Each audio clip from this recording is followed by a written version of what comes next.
আসসালামু আলাইকুম সবাইরে। এখনো ডিউটির যাইতে কিছু সময় বাকি আছে। তো ভাবলাম রাস্তা দাইটা এটা ভিডিও না কইরা খালি তো হাঁটি, কথা তো আর কইতারি না, কথা কইলেও ক্লান্ত লাগে।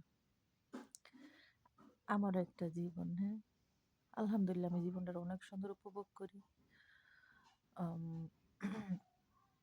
আমি যদি আম আমারে যদি কেউ আমারে যদি সবাই অবহেলা না করতো, তাইলে আমি জীবনের কি মানি বুঝতাম না। এই ধরেন খাবারে অনেক কষ্ট, থাকায় অনেক কষ্ট। একটা শীতের সোয়েটার নাই, পায়ে একজোড় এই যে পায়ে একজোড় জুতা নাই, এইভাবে পরি কারণ ঘরে পরি তো ঠান্ডা। আর বাহিরের জুতাগুলো নাই দেখাইলাম, ওইগুলো হচ্ছে গিয়ে বেডাগো জুতা, তাও পাইছি রাস্তাতে। যাক, তাও আলহামদুলিল্লাহ জীবন নিয়ে কোনো অভিযোগ নাই।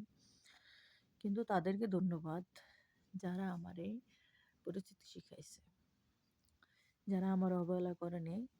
আমি পরিস্থিতি বুঝছি, আমি তাদের মুখোশগুলো চিনছি। তারা যে আমারটা খাওয়ার লিগা, আমারটা নেওয়ার লিগা কত ভালো ব্যবহার আমার লগে উপরে দিয়া করছে, তাদের মুখোশগুলো আমার সামনে উন্মোচন হয়েছে। যদি তাদের মুখোশগুলো আমার সামনে উন্মোচন না হইতো, আমার মনের ভিতরে একটা পর্দার আড়াল, একটা মনের ভিতরে একটা উম, মায়া থাকতো, আর এরা তো সবাই আমার আপন। কিন্তু ভুল, বিপদে পড়ে দেখেন কেউ আপনার আপন না। এমনও ঈদ গেছে সে আমি রান্না করতে পারি নাই, এরকম রোজা গেছে একটা ইফতারি কিনা খাইতে পারি নাই, শুধু মুড়ি দিয়ে ইফতারি করছি। এরকম ওই দিন গেছে ক্লাসে লেগে গ্লাস পানি খেতে পারি নাই, ওই দিনও গেছে।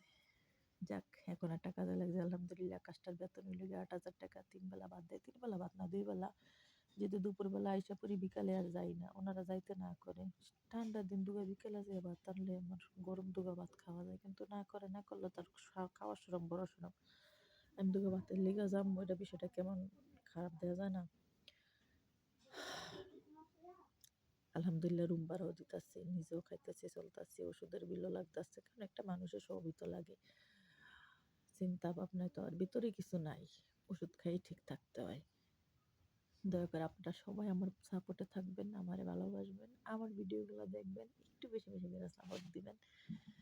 আপনাদের উৎসাহ ভালোবাসায়, আপনি জানেন না এখানে আমি কাজ করতে আমার আপন মানুষরাই কত বাজে কথা আমারে কয়, শুনছি আমি, অনেক ট্রলের শিকার হই প্রতিনিয়ত। আমি চাই আমার ইনকাম দিকে তারা আফসোস করুক, একটা নারী বাহিরে যে সেফ না।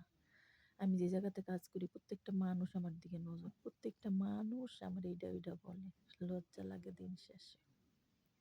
আবার এটা ভাবি যে পেট যেহেতু আছে লড়াই করে খেতে হবেই। তো আমার কাজের সময় হয়ে গেছে, বের হতে হবে। Tata, bye bye bye bye bye bye bye bye bye.